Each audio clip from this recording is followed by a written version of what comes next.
it's a very important service. And so that's why it's important to know you have your big banks, you have your smaller community banks, and then we have credit unions. Now, a thrift is a kind of institution that's mostly savings and loan. And at many thrifts, the main type of product they have is actually a mortgage. So those are the three kinds of financial institutions. So we have these banks. Now, why do people use banks as opposed to putting money in a safe box in their house? Does anybody have a reason why they might use a bank as opposed to keeping their cash at home? Interest. Very good. So for some accounts, savings accounts, again, they have pretty low interest, but it's better than nothing. And so you could grow your money a little bit. Any other reasons? Safety is a big one. Because even if you're not putting your money under the mattress, which would be a fire hazard, you could put it in a lockbox, a fireproof lockbox. Why not? Well, somebody could lift up that lockbox and just walk out of the house with it. Didn't burn up, but it's as good as gone. And so there's many reasons why keeping that money at home can be less beneficial. Another one is when you keep your money very close to you, what are you more likely to do? Spend it. For some people, having it in a bank account isn't even that helpful, because what do they still have with them? Their credit card or their debit card. And so, although we still have to learn how to manage our money when it's in a bank, it's very important to take that first step and put it in an actual bank account. So, for somebody who's coming to this country from a different country where maybe the banks aren't safe and secure, maybe it takes a very long time and a long distance to get from where they live to where the bank is, banks really weren't a good option. And so they come here, and they're not aware that it works differently here. I used to work in microfinance, which is bringing very, very small banking products to people who don't have access to it. For example, if you're living in Kenya, and you have to travel 60 miles, maybe by foot or by mule, to the nearest town, you're pretty likely that somebody's going to rob you on the way and you lose your money, and it's very unsafe. Other people actually dig holes in the ground and bury their money, and that's where they keep it. That's their savings account. And so it's really important on every level, anywhere you live, to have access to those products. So safety and security is big. And I actually just got this question a couple days ago. How safe is your money really? And the FDIC, who actually wrote this curriculum, so we're very grateful to them for their financial education as well, but their main purpose is to insure our bank accounts. And that amount used to be up to $100,000. Does anybody know the amount that it's insured to now? Fantastic. $250,000. And so this is one instance where government policy has followed the concerns that are very real of the population to make sure we still feel safe using our banks. So what we have here in the curriculum is the safety, the physical safety, the convenience, that you can keep your money safe and then get it when we want it with our checks, with our debit cards, and the other withdrawing services. The cost of a bank account is much lower than the cost of other products on the street, the check cashers and the payday loans, the refund anticipation loans around tax time. The security, which goes back to being insured by the FDIC, and the beginning of building a financial future.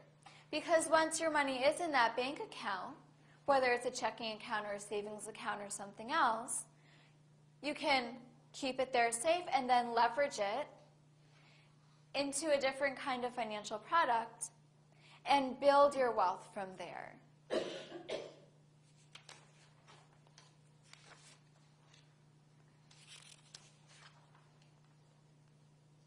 So we know that we want a bank account.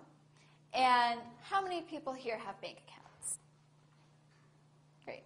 So most people have bank accounts. But on the one hand, it's kind of interesting to go all the way back and remember what it took to get that bank account. My first bank account, I don't even think I opened by myself. Do believe that was my stepdad. And so even for myself, sometimes you have these financial products, but you might not even know what it takes to open one yourself. Now, another thing I'd like to mention to the group in the room is that we're also videotaping this to put on the website for people to access who weren't able to come here. And so some of the information we might already know in the room, but will be very helpful to the people who are going to be coming onto the website. So, what does it take to open a bank account? Well, first, you need to be able to verify that you are who you are. Now, what are some ways that we do that? Social security number, your driver's license. Now, what happens if you don't have a social security number? Can you still open an account? Yes, you can. Some yeses, some no's. You can.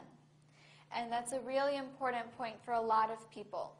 The ITIN, the tax identification number, can also be used as proof of identity.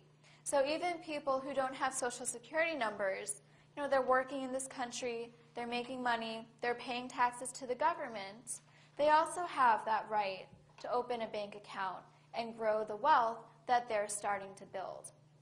So, yes. We opened our account in school when I was going to school. Really? Savings account. Which school? The White school, Well, just in grade school. in grade school. So you took a field trip to the bank and opened it, No, or you went with your and- parents? And the teacher took it, and it was, Really? That's fantastic. Mhm. well, That's wonderful. So I suppose at one point, a teacher could take the information and go in and open accounts for their students. Parents oftentimes open savings accounts for their children or go with their children to the bank and help them open their own savings account. Start that good habit and get that process underway. And these days, there's more proof of identity that's needed because of identity theft, because of terrorism threats, because of various reasons.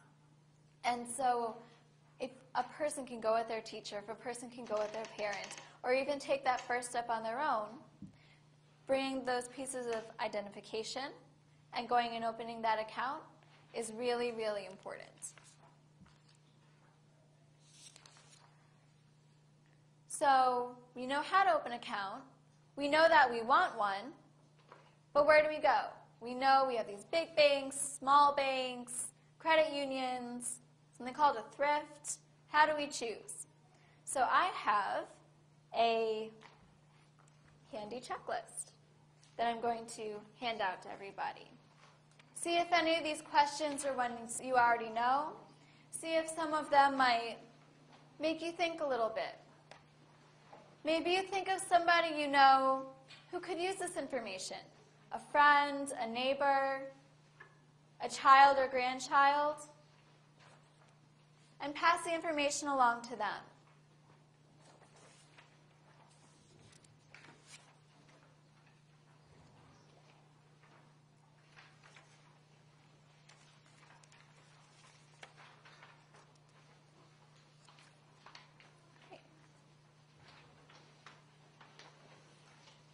So after you've taken your moment, I'll take the cue of you looking back up to know that you're ready to move on to the next step.